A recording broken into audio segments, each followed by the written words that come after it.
Hello everybody, good morning and welcome to the United Stands. I'm Mark Goldbridge and this is your latest Manchester United news and transfer news as INEOS sends United fans a big warning over transfers not only this summer but for the next year, as reports come out from Newcastle that they intend to hold Manchester United's future director of football for the full 18 months gardening leave. Incredible. And of course, Sir Jim Ratcliffe was only speaking about this a couple of days ago, saying that it's making things really hard not being able to get on with things because we haven't got people in place to do it.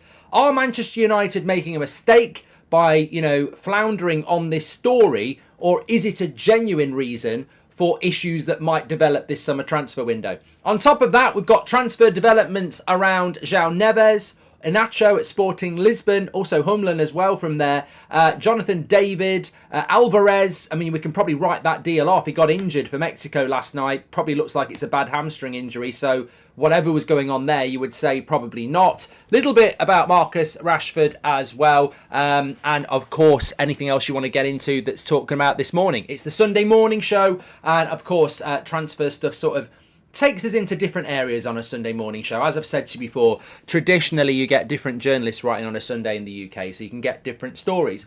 But I want to lead on something that's overarching of everything, really. And it's a nice little Sunday morning topic because I'd be interested to get some of your thoughts on this. So basically, Manchester United want Dan Ashworth as their director of football. Yes, he's best mates with Gareth Southgate and people are concerned about that. I'm concerned about that. But this is the guy that INEOS chose many months ago to be the director of football of Manchester United. A role that we haven't really ever had, or we've never really had anybody competent in it. So it's a massive, massive position for Manchester United. And that director of football will have a lot of power. You know, they will work with the board, people like Blanc and Brailsford and Wilcox and Eric Ten Hag. It's a huge, huge role for Manchester United, especially in a summer transfer window when you want to buy and sell players. We don't have Dan Ashworth. He's on gardening leave. People talk about him slipping bits of paper to pigeons and sending notes to Manchester United. Maybe that is happening. Maybe it's not. But if it is, we'll get into big trouble for it if we get caught. But the bottom line is he isn't at Man United. And Man United made their move for him in February. It is now June. Manchester United do not have Dan Ashworth and are unlikely to have him for this summer. And this summer transfer window is already up. So Jim Ratcliffe spoke about this last week and said that it's ridiculous that there is this 18-month release clause, gardening leave for Dan Ashworth, and that Newcastle are being awkward about it when everybody really does need to move on. And obviously it makes our job difficult as a football club to do business when we haven't got key people in place. A news story came out yesterday from the Newcastle Chronicle that Newcastle are not going to shift on this and they are going to hold him to 18 months gardening leave, which means actually 18 months from February takes him into next summer's transfer window. He wouldn't actually be available to work for us until August in a year's time. Now, if Sir Jim Ratcliffe is sat there saying this is a big, big problem for Manchester United because we haven't got our director of football, and it's going to damage this summer transfer window, January transfer window, and then next summer transfer window, you're sort of stuck in a position here where you go, yeah, Newcastle are behaving very oddly. I mean, wanting £20 million for a director of football is incredible. But I also think you've got to look at it and go, we need to find a solution here. This is football. And if Newcastle are digging there, it's laughably bland, says Ruthless. I agree in a sense, because if Newcastle are digging their feet in on this and being petulant and silly and stubborn, it takes two to tango. And Manchester United cannot approach this in the way that maybe INEOS have approached business deals for the last 20, 30, 40 years. Like, this cannot turn into we will dig our feet in as well for 18 months and we'll get what we want for the cheap price. Because it will cost Man United tens of millions of pounds in the next two transfer windows not having that director of football. Because what about the mistakes we make that Dan Ashworth wouldn't have done? You know what I mean? I'm like, we can wait until the end of next summer's transfer window to get Dan Ashworth. But over a year is a long time in football. And over two summer transfer windows, you're telling me we're going to be able to guess what Dan Ashworth would do around sales and purchases. I know we don't want to give Newcastle 20 million quid, but what we're going to lose in not having the guy that is one of the most important people in it and waiting for a year in football, you just can't do that. And of course, people will say, well, maybe you picked the wrong guy. At some point, you've got to go, maybe you picked the wrong guy, because there are other director of footballs out there. Some people think Dan Ashworth might not even be that good. I disagree with that. I think INEOS have to go for the guy they want to go for, and they clearly want Dan Ashworth. But this is massively problematic now. And even when you bring it to this summer transfer window, when you think about Xerxes, when you think about Branthwaite, when you think about whoever we're going to sell, has Dan Ashworth signed off on those?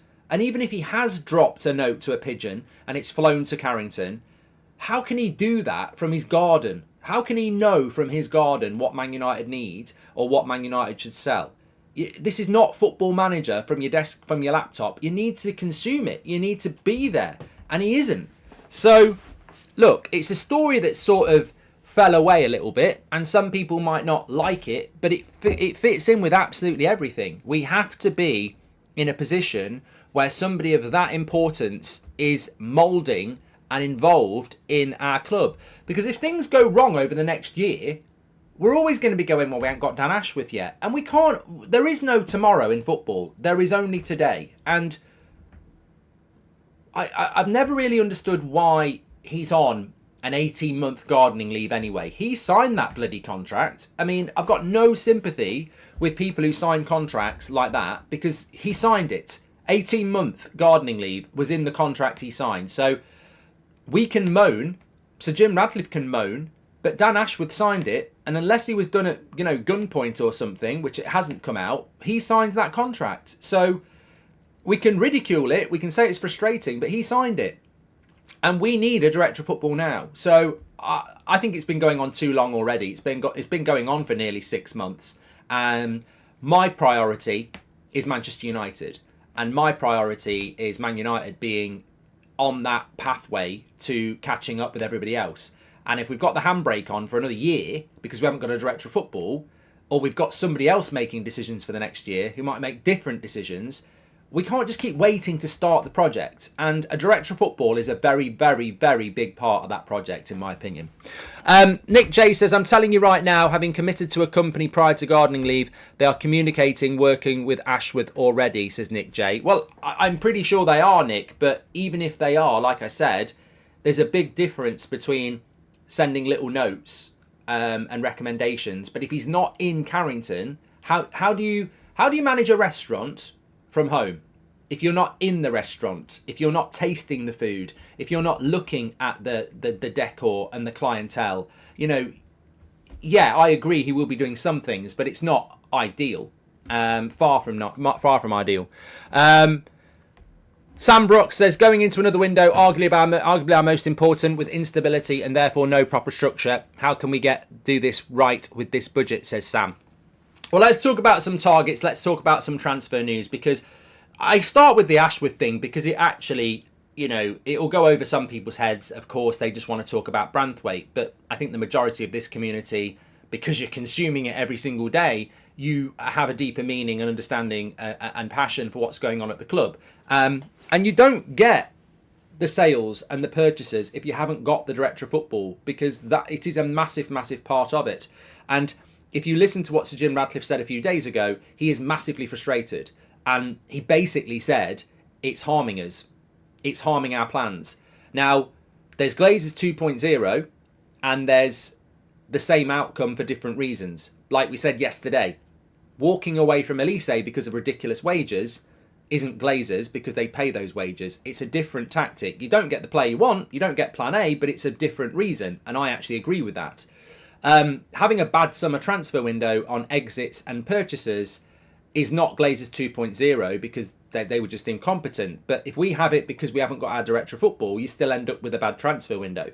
I don't think you can lump these decisions into the same reason, but the outcome could be the same. And it is a bit of a warning from Sir Jim Ratcliffe about this project, is that, we're hitting bumps in the road. And it's a bit like, buying a car without looking at the engine, and when you lift up the bonnet you see the damage to the car. And I think that United and INEOS are discovering that. But the Dan Ashworth thing, they want this guy. I haven't got a problem with that. Would I have appointed Dan Ashworth? I don't know enough about the world of football to know what director of football I would take. I don't know what personality he's like. I don't know what his reputation's like. I don't know what his negotiations are like. I mean, for me, Paul Mitchell looked a very good bet, but nobody's recruited him yet, and he's actually available. So maybe there's a reason that Paul Mitchell isn't the guy that everybody said we should get. But the delay is problematic. There is absolutely no doubt about that. He can go in. He just can't get paid, says Progressive Dad. No, that's not how gardening leave works at all. You're going to regret saying that. That's not how gardening leave works at all. I don't know what you think gardening leave is, Progressive Dad, but it doesn't mean Dan Ashworth can work at Carrington and not get paid. Yeah, that's not gardening leave. I mean, we don't want to talk about employee rights and stuff, but gardening leave is you can't go and do something for 18 months. Like, you can't go and work with a competitor for 18 months. Trust me. Anyway, let's move. Let's go and say that we're going to talk about some transfers now. We will still do business. The Dan Ashworth thing hinders us, but we will still do business. Let's start off with.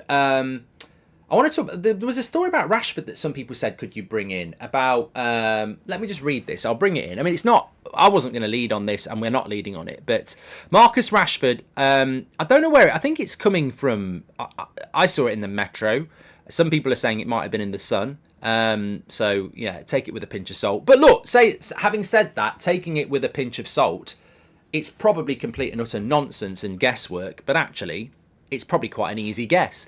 So it says Rashford has been enthused by Manchester United's decision to retain Erik ten Hag and is ready to renew his commitment to his boyhood club. Renew his boyhood commitment? We gave him 350k a week and a massive contract a year ago. Why does he need to renew his commitment to Man United? So I don't get that. Rashford endured an underwhelming campaign at United last season. And his display of emotion at the FA Cup final was seen as some as an indication that he might have played his last game. But he wants to remain at Old Trafford. With the uncertainty surrounding Ten Hag's future now being resolved, Rashford wants to return in pre-season refreshed, rejuvenated and prepared to play a leading role in the next chapter of Ten Hag's future and tenure. PSG are long-term admirers and are currently looking for a Kylian Mbappe replacement. However, they'll be forced to look elsewhere, with Rashford ready to knuckle down and leave behind him the off-field problems that undermined his form last season. Rashford is almost certain to benefit from a full summer off, as he was left out of the England squad for Euro 2024. I mean, look, I don't actually think that the Sun are going to get a scoop on Marcus Rashford, but I've said this before. We're not selling Marcus Rashford. Like I said it in February, there's no indication that we were selling him in February, and there's never been any indication that we're selling him. We're not actively looking to sell him. But what I will say is Marcus Rashford and a few other players, and I would say people like Anthony, I would say Casemiro certainly, maybe even Luke Shaw, apart from Bruno, Garnacho, Rasmus, Delot and Mainu, I think everybody has a price. But the problem you've got is people aren't going to come in and give Luke Shaw 170 grand a week and us 35 million quid. So Luke Shaw will stay at Man United. And I want him to stay at Man United. But what I'm saying is, if somebody came in and said, there's £30 million for Luke Shaw and they were going to pay his wages, Man United would do the deal. And if somebody came in and said, there's £80 million for Marcus Rashford and we'll take his wages, Man United would do the deal. Because it's a business transaction and it's a clever one. So these players are up for sale, but these players don't want to go. And there are no buyers for these players. So it's a bit of a non-story in the sense that it's guesswork and it's right. Like Marcus Rashford is currently taking a break and he needs it from social media and everything else. And he will be working on his fitness like he did 2 years ago. And he'll be running up that hill. And he'll come back to pre-season and he'll look really good. I mean, Jack Grealish is doing it at the moment. He got left out of the Euros squad and had a crap season with Man City. So these are professional footballers who've worked very hard to get where they are. And they can switch that switch. We've seen it with Rashford. He'll switch that switch. He'll work really hard in the summer. He'll come back really fit. A lot of players will be tired because they've played in tournaments and he'll be fresh. And I expect him to hit the ground running in pre-season. And I expect him to hit the ground running in the actual season, and I expect him to have a good season. The issue with Rashford is not I think he will have a good season. And I think the positivity will come back because he'll perform on the pitch. And that's what we need to happen. Whether he'll be able to do it for a full season, whether he can do it for 2 seasons in a row, has always been the issue with Rashford. Whether he can maintain mentally that consistency is the big question. At 26 years of age, you would hope he's going into his mature years, and he can do. But that's always the big doubt about Rashford. But a renewed commitment to Manchester United makes no sense. What are we saying? That you weren't committed last year despite having a massive contract? I mean, you know, you can't just switch it on and off. Ten Hag's staying, so he's going to get behind the manager. Well, again, last season would have been nice. And let's call it what it is. There is no offer on the table for him. It's not a decision that you're staying at Man United. It's a requirement. You don't have any options. Nobody wants you, and no other club is out there as an option. So to say any player has decided that they're going to stay at Man United and turn it around, like Man United are begging them, isn't true. The only players Man United are doing that for are Mainu, Garnacho, Rasmus, Dalot and Bruno. And the rest of them are generally up for sale if a good price comes in. But no one's paying that. No one's paying that money. Absolutely not. So, look, the positive for me is we know that Rashford can score 30 goals in a season. And we know he's got a summer off. And I wish Luke Shaw had a summer off. I wish Mainu had a summer off, because it can be absolutely massive for a player's mentality and fitness. I think we'll see a good Rashford next season. I've said that for a few weeks now. But let's not pretend it's, you know, people are queuing up. Man United, Rashford have got to work this out together, because the alternative is you've got a player there that's not playing well on the biggest wage, one of the biggest wages in European football, one of the biggest wages in the Premier League. So we need to resolve this, and it's a problem we've all got to solve together. Morning, Mark. Just joined. What did I miss? Says Rub. Maybe joined from the start, mate. So Jim said he'd like to think we have 7 players worth 70 million when comparing us to Real Madrid in the interview. Who do we think they are? So Jim said he'd like to think we have 7 players worth 70 million. When I don't remember him saying that, Red Devil Ronnie. He said we haven't got any players worth 100 million pounds. And he said Real Madrid have got loads. Hi Mark, family love the show. My mum fancies you. She calls you Gold Beast. Also, we love your Ten Hag impression. I'm not doing impressions, Phantom Master. I'm not a seal. Junior Thompson, thank you very much for your super chat. They did the manager decision without Ashworth. Why not signing? Says the Alan. Yeah, but Alan, I think the alien. Sorry, the Alan. No, the alien. It looked like 2 L's. I don't think you're listening to what I said. We're having to make decisions that the director of football might not like. It's not ideal. That's the point. We can still do things, but this is not an ideal scenario. And Sir Jim Radcliffe said it himself last week. Don't shoot the messenger.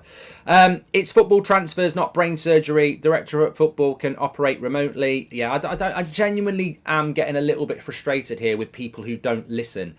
Gardening leave means you cannot work for a competitor. He can't be sending fucking emails, and also he's working from his fucking garden. How do you decide what Man United should sign and sell when you're not allowed to go anywhere near the football club? It's not ideal. Sir Jim Radcliffe said it's hindering them and it's a problem. You're coming up with solutions and you're contradicting the guy that runs your football club. I'm delivering you the news. Stop saying, oh, it won't make any difference. It'll be fine. Well, it won't be fine. He's not allowed into Carrington. And Sir Jim Radcliffe has said it's a problem. So, you know, with all due respect, me sat here in front of my laptop, or you sat there wherever you are saying it's fine, it's clearly not. Sir Jim Radcliffe has said it himself.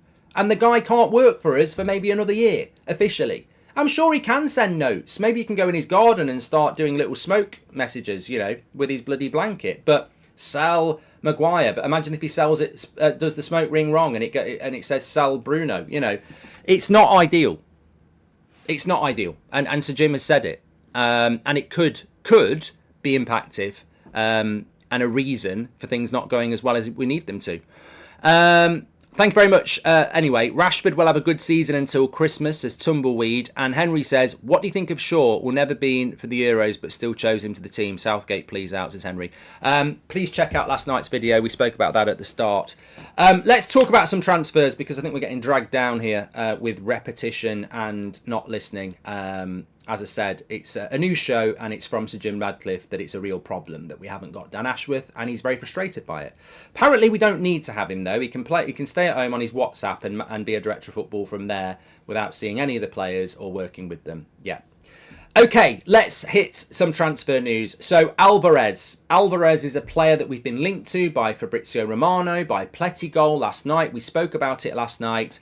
And lo and behold, we talk about jinxes. Alvarez was taken off after half an hour for Mexico last night with what looks like a very serious hamstring injury. So however Man United were interested or looking at Alvarez, I think it's safe to say that deal will not be happening. I don't know how it was going to happen anyway, but, you know, interestingly, we can ask Fabrizio tomorrow about the midfield situation. But, yeah, we're not going to be spending 60 to 70 million pounds in any way, shape or form on a player that's certainly not going to be ready for the start of the season. So if you're not aware of that overnight, the Copa America, Alvarez went off with a bad hamstring injury. Sticking with the midfield, interesting update on João Neves, who isn't playing for Portugal. He came on for the last few minutes yesterday. So I see that as a positive. I think any target that United want that's playing in the Euros, yes, it's nice to see them. But actually, from a transfer point of view, it's better that they don't play. Xerxes is very, very unlikely to get any minutes for the Netherlands. He was brought in as a late replacement for injury. He won't get anywhere near that team because, I mean, I think Brobby's ahead of him and he doesn't get on. So, in relation to João Neves, some reports from Portugal are saying that Benfica would like to get him on a new contract and increase his wages because he's a long way behind as a 19-year-old compared to some of their biggest earners like Otamendi. Otamendi, I think, is on about 2.5 million a year after tax, which, God, quick maths. What's that? What's 2.5 million pounds a year? 50 grand a week? Have I got that right? 50 grand a week, 250 grand, 2.5 million a year, 52 in a year. It's about 60 grand a week, is it? Quick maths, I don't know. But it's not a significant amount. Manchester United have already indicated, according to these reports, that they will be able to pay him more than 3 times that. So they can give him 150 grand a week. He is going to want a good deal. There's no doubt about that. And he is going to want a new deal at Benfica. Now, we mentioned a couple of days ago that Benfica's financial problems are problems. They're not crippling. They can deal with it. They don't have to sell João Neves. But ideally, they do like to sell a player in the summer because it allows them to bring other players in. But a bigger problem for them is that João Neves' wages are shit. And they do need to give him a new deal. As part of that new deal, they've got to give him something competitive because as part of that new deal, they may adjust the release clause. So it's one to watch. It's definitely one to watch. And I think that when we talk about Alvarez injury, I really don't understand what that was all about. A few people have talked about Homeland from Sporting. We have been linked this morning, again from Portugal reports, for a double swoop for Homeland and INACIO from Sporting Lisbon. Homeland's release clause is about 80 million euros and INACIO's is 50 million, so it would be 130 million euros double swoop for Homeland and INACIO. We're not going to go anywhere near Homeland at that price. It's just not going to happen. And he's only been at Sporting Lisbon for a year, and they don't need to sell both players. So I don't think Man United seriously will be looking at that deal really, unless the price was going to come down a lot. Yeah, it doesn't make a massive amount of sense. But what I think really is compelling at the moment around the midfielder, and we had it with the striker for a few weeks, didn't we? We know we're signing a striker, and we didn't know who it was going to be. And it came to pass that it's Xerxes, if we get the deal over the line. In the midfield, who is the player that we're going to sign in the midfield? And I think that the reason I still remain optimistic's not the right word, intrigued by the João Neves links is that he's clearly the player that we want, but what you want you don't always get. We've seen that with Elise. So we're already, I think this summer transfer window has already taught us the reality of Manchester United. We're not able to just go and get what we want, and we never have done. We don't have an infinite transfer budget. And we've already had some setbacks. Like, we wanted Todibo, and at the moment that looks like UEFA have screwed it. We wanted Elise, and he's going to Bayern Munich. So we're already accustomed on the 23rd of June to disappointment. And oh yeah, hello darkness, my old friend. Yes, we are very used to disappointment in the summer transfer window. And I'm sure INEOS don't want to deliver that because they want to be in the honeymoon period. They want to deliver you excitement and optimism. But already, we're well used to it, and we've had the disappointment of a summer transfer window, as we've had for many years. So look, if João Neves, nothing happens, then it's not like the people are going to be protesting. But I think there is something that United are looking to do there.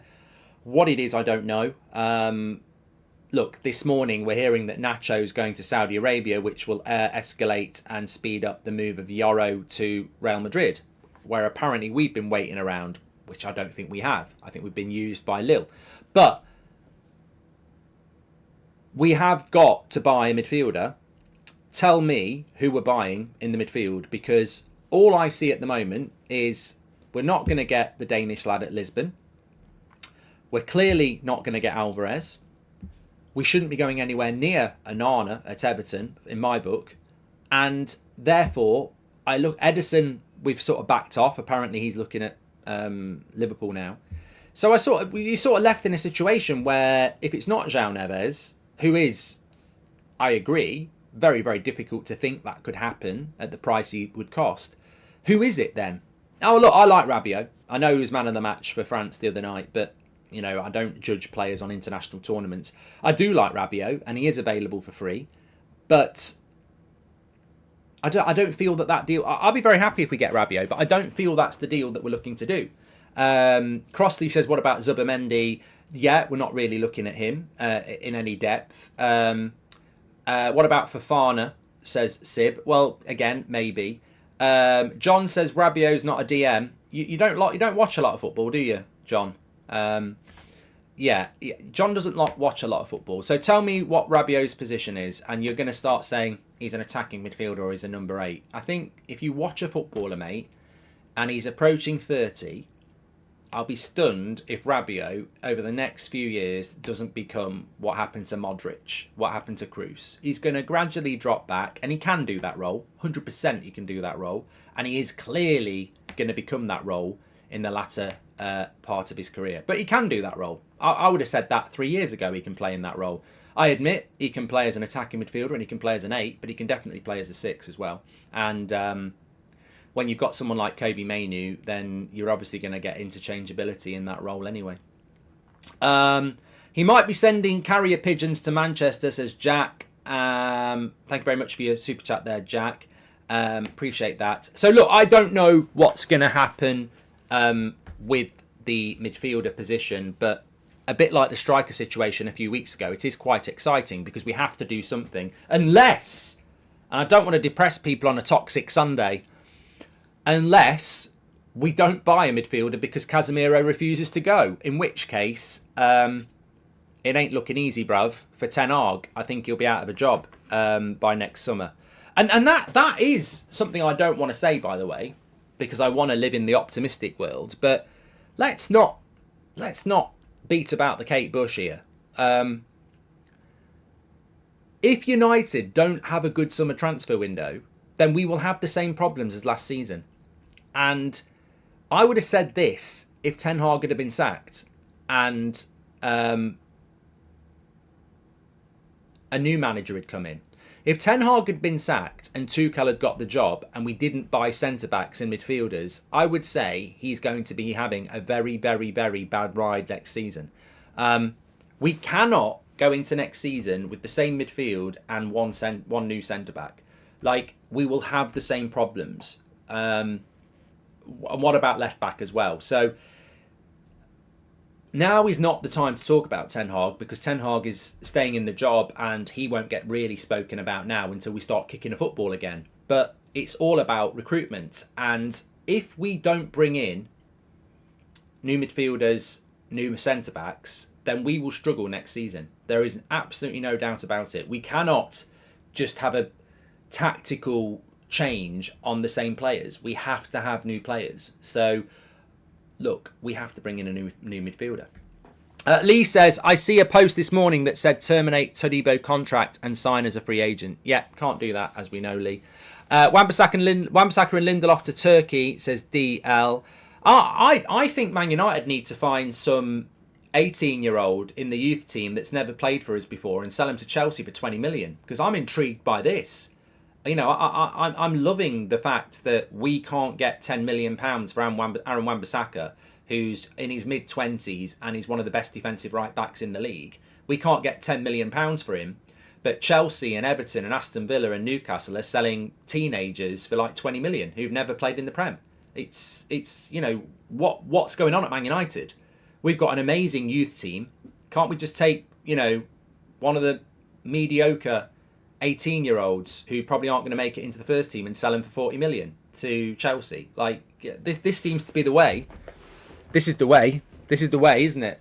I know it's the wages, Paul. Of course, Aaron Wan-Bissaka, Victor Lindelof will be on good money. But we've got an amazing youth setup. Why can't we go around the Premier League to like West Ham and Wolves and everyone else and go, give us 20 million for this 18-year-old from the youth setup? It's crazy what's happening in the Premier League transfer window at the moment. And yeah, it must be very, very frustrating. Talking about Chelsea, actually, you just reminded me. Talking about Chelsea, Jonathan David...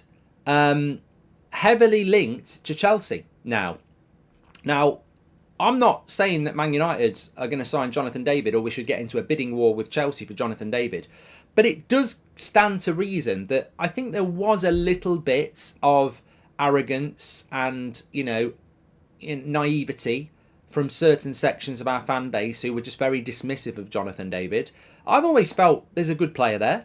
I've always felt that he's been locked into the French league because of Lille's, you know, unrealistic expectations around they wanted 50, 60 million. But with 1 year left on his contract, he's now available for about 30. I think he's an interesting player. I do think, I'm not saying Man United should go for him.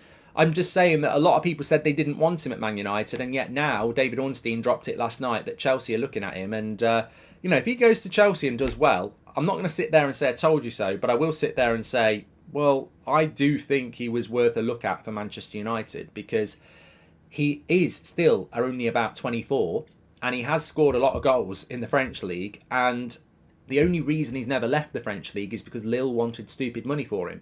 Now he's at a reasonable price. There are a number of clubs looking at him. We need, but look. I'm not saying we should swoop in and do the deal, and I don't think we will. And I agree there has to be concerns about the fact that, you know, height isn't everything, but 5'9", the way we play, we probably do need a bit of physicality up front. We don't hit the ball, you know, we don't provide enough service for a striker not to be, you know, physical as well. And he can be physical, but you know what I mean. Like, you know, a bit of height's always good against the modern centre backs in the Premier League. But we've got to get this Xerxes deal over the line, haven't we? We have to get this Xerxes deal done. I'm not really massively interested in talking about Branthwaite and Xerxes at the moment because they are the two most advanced deals we're working on, but there's not really anything to report on them, and there hasn't been for quite a while. Branthwaite, what's going on? We're meant to be putting a second bid in, but are Everton digging their heels in? Unfortunately, I think on Branthwaite, I don't want to talk about it because the only road I think we're going down at the moment, and I hope to be wrong, is the same road we went down with Harry Maguire and Aaron Wan-Bissaka and Jadon Sancho, where we want the player, but we're just going to get locked into boring, protracted, you know, overpaying bullshit. And I understand that sometimes you can't control these things, but it just feels like it's wandering into that. On Xerxes, I think we have to get this deal done because I do think it's a good signing, but it would be nice to get that done. It would be nice to box off that deal and go, well, we've got the striker that we knew we were going to get. Because if you don't get the deal done, where do you go next? Where do you go next? If Xerxes goes to AC Milan, where do you go next? I don't know where you go next is the answer. Do you start getting involved in the Jonathan David deal? Do you have a look at Hoffenheim for Bayer? You know, where do you go next? So I'm at the point now where I wouldn't say I'm impatient. No, I refuse to go negative and compare it to other summer transfer windows, because I think there are reasons for the delays, and that can be the director of football, and that can be a determination not to pay stupid wages and be mugged off, and that takes a little bit of time. Of course it does. But I do want to be in a point where we start ticking off some players, because, as I said to you a few minutes ago, we can all get lost in a summer transfer window. But when you get lost in a summer transfer window, it's a bit like, jumping in a swimming pool. You come up for air and it's August the 31st and you haven't done enough business. We have a lot of crucial bits of business to do that will be pivotal to our performance next season. And if we just get one centre-back, one striker in a midfield and expect to go into next season and, be any different to last, I don't think that will happen. It does need to be a revolutionary summer transfer window. We need 2 centre-backs. We need a midfielder. We need full-back. We need a striker. We probably need a winger. And we need to sell and move on about 10 players. To do that, you've got to move quicker. So I would like to get this Xerxes deal done, boxed off, and that's the striker done. And remember I said as well at the start of June, when you figure it out, you've got June, July, August. 30 days, 31 days, 31 days, 92 days to get at least 10 people out the club and at least 6 in. So let's say 16 deals in 90 days. Do the maths, you're talking a deal every 4 days. Well, take 23 off. You've now got 73 days to do 16 deals. It's coming down. It's not going to be long before it's going to be one every 3 days. And of course you can get a couple of deals done in a day, but there's a lot to do in a contracted period of time. And we are working on a lot. And I think that's the important thing to do. I've done this show for years, and there has been times on the 23rd of June where you're going, what are we actually doing? It doesn't feel like we're doing anything. We are doing a lot. And you have to remember that July the 1st is the key day, because it's a new financial year and a lot of contracts are over. I mean, look, on the positive side, at the start of July, we could have Branthwaite, Xerxes, Rabiot, all done in the first week of July. And you've got a midfielder, a centre-back and a striker. And suddenly you take a breath and you go, 3 key positions sorted. Right, we've got a few more weeks to get the second centre-back, the full-back, a winger. And it can change really quickly. And I'm confident it will.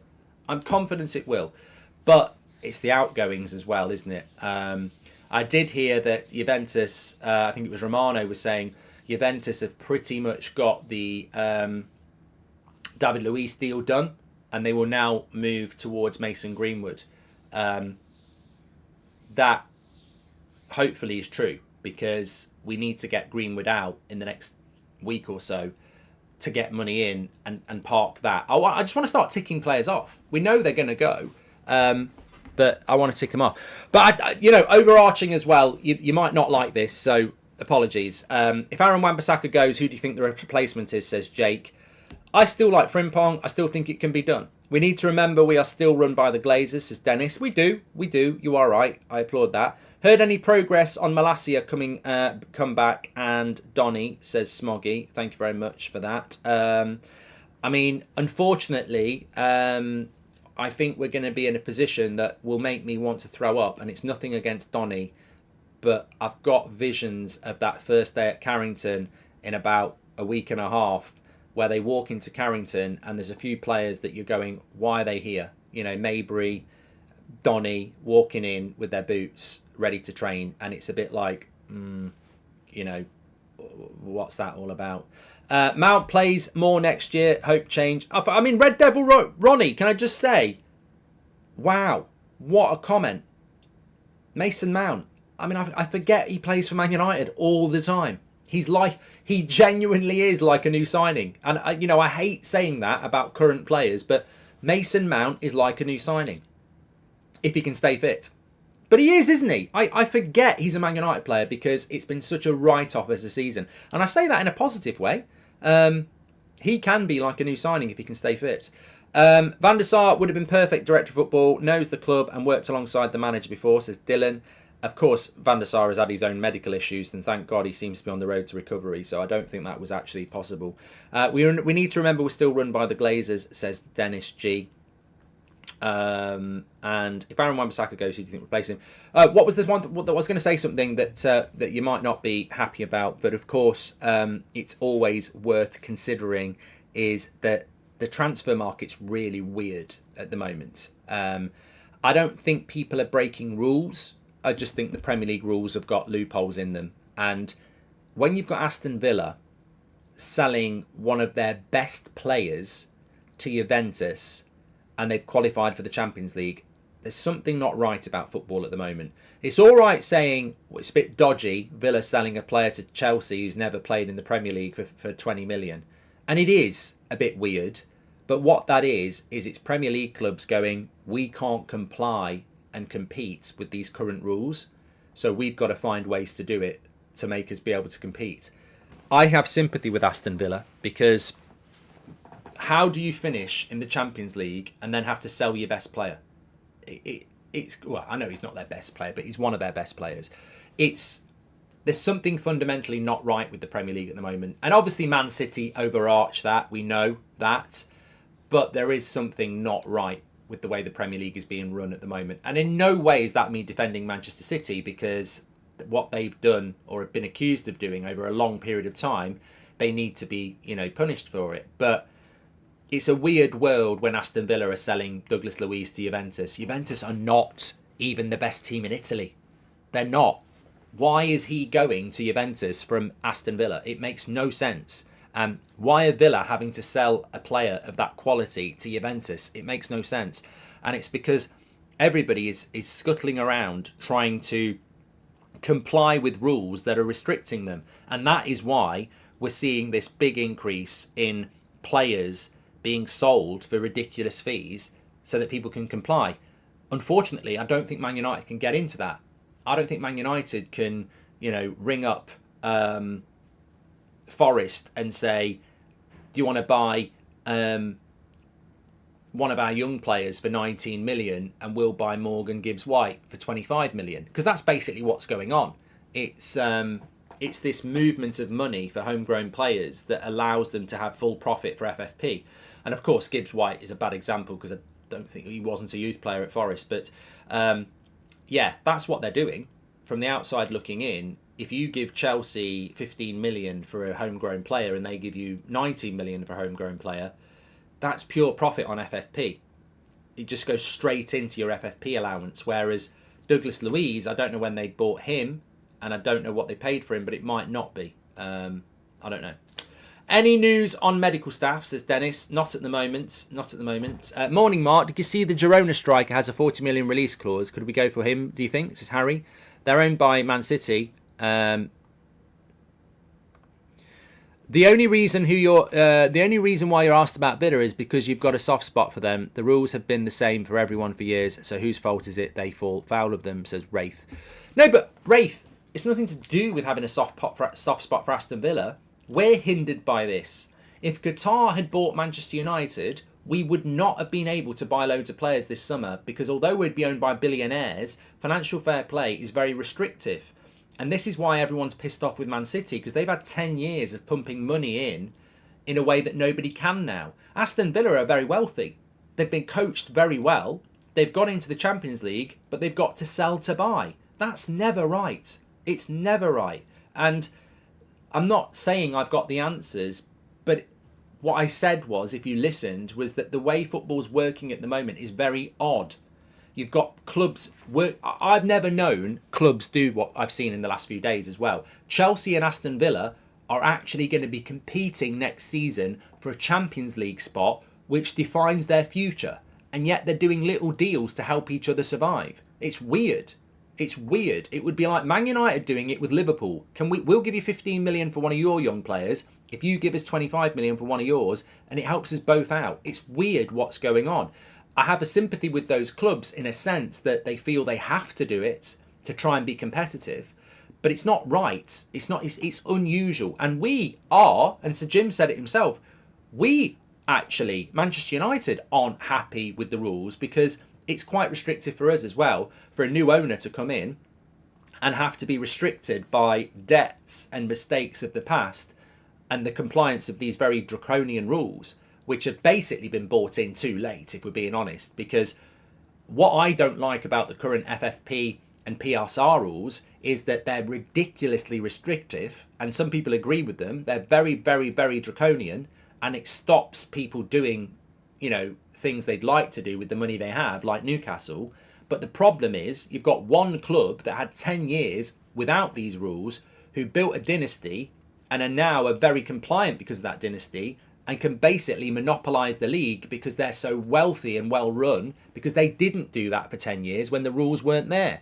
So it's sort of like pull the ladder up and sod the rest. Everyone else is having to comply by these rules. Man City didn't for 10 years and are now in a position where they're so wealthy because of that, and they're so compliant because of that, they'll just dominate while everyone else is going, well, if you let us do that, we could catch them up, but we can't catch them up because you won't let us. I mean, how can Aston Villa catch up with Man City when they're selling their best midfielder just to be bloody compliant? So it is a mess. It's not pro Man City to say that this is a mess. It's actually pro Villa, pro Man United, pro everybody else who wants to compete but can't compete because the rules are so restrictive now. And the reason Man City are so dominant is because the rules weren't there 10 years ago, and they did have overinflated sponsorship deals. They did pump money in that you can't pump in now. And that's the problem for Villa, Chelsea, Man United and everyone else. We just want a level playing field, but the rules have gone the other way. And there's no point now because those rules can't impact Man City. Their revenue is legitimately 700 million a year. They have got a wage structure. They have got that gap. They can keep spending money. And that's the modern game at the moment. It's a mess. It is a mess. The Premier League should have had these rules in place 15 years ago and it would be fine. But they brought them in too late. Anyway, I need to get off my soapbox. Gore is a great young player, but is he ready for first team action? He had a bad season last year, Dennis. He got an injury, so it might be another loan for him. Somebody mentioned Amas again. I think it might be too much too soon, but you never know with Ten Hag. I think next year Collier will play more, and he could be a solution in the midfield. I hope he is. Amas will get his chance. I just don't know whether next season is the right season for him. Look at Newcastle restricted and have to sell. Look, I'm not on That's Football. In fact, I'm just about to load up a video on That's Football about England. I'm not on That's Football, but if Newcastle could spend like Man City spent, at least we'd have a competitive Premier League. Restricting them just lets the juggernaut win, doesn't it? Anyway, look, thanks everyone for watching. What's going on today? Well, obviously we'll react if anything happens today. There are no Euros games until 8 o'clock tonight. Scooby-Doo on That's Football. So we'll be live at 7 ahead of that game. And if anything goes on between, of course, we'll go live as well. Make sure you smash a like. And please do subscribe, bottom right-hand corner. We're only 10 subscribers away. Just 10 subscribers away from that going to 883. So please do subscribe, get involved, get your notifications on. Legends this morning. Thanks everyone for your conversations, apart from Tony Curtis, who please never come back. Tony, it's a Sunday morning. I know you're probably feeling bitter and twisted because it's Toxic Sunday, but you could have been out walking, touching the grass, having a walk. Why do you watch the Night Stand? I don't understand it. You clearly don't like it. Why do you watch it? I know I shouldn't react to it, but I genuinely don't understand people who come on here and drop comments like a load of waffle today. It's a news show. Every bit of things I've brought in is actually from the news. So, send an email to Sir Jim Radcliffe for his comments about Dan Ashworth. Send an email to the Portuguese reporter who's talking about João Neves' wages and demands, Or even better, have a bowl of shredded wheat and fuck off for a walk. Take care, everyone. Stay safe. I'll speak to you in a bit.